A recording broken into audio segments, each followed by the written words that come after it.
Nampiakape kosa ny avy amin'ny cellule de crise ary nanamafy fa misy ny tsy fanarahan-dalàna amin'ny fanesorana ny mpikambana eo anivon'ny androm-panjakana manoloana izany dia nametraka fitoriana izy ireo ary heverina izy ireo fa andray ny andraikiny ihany koa ny tompona andraikitra izay nametrahana izay fitoriana izay fitiny vola ravavy Tsirakotatrano makasika izay.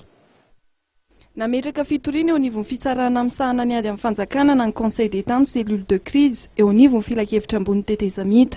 Ny tsy fanarahan-dalàna amin'ny famoahana ny didim-panjakana fanesorana sy fanendrena ireo CST no antony. Ny antony ny joron'ity rafitra ity ato anatin'ity filakevitra ambony ny tetezamita ity noho ny fahitana sy fahatsapana fa tsy voahaja tanteraka ny lalàna velona eto an-tany sy ny firenena. Koa ny andraikitra ny cellule de crise zany dia hiady amin'izay tsy fanajana ny lalàna eto amin'ny tany sy ny firenena izay.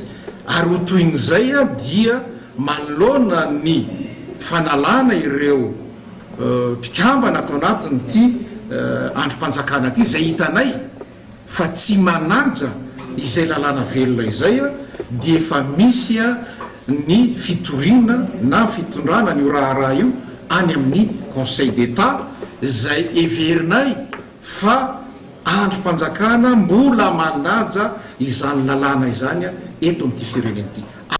Na dia nanomboka nandray ny andraikina azy amin'ny parlementaire CST vaovao dia nanamafy ny CST izay voalaza ny didim-panjakana ny herinandro lasa teo fa tsy hiala amin'ny toerana izy ireo.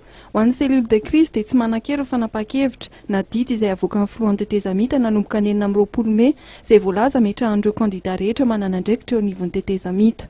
Tsy hoe fidongina toerana le hoe tsy halan'ireo olon'ireo fa satria tafiditra ao anatin'ny tsy fanajana lalàna ny fanesorana an'izy ireo.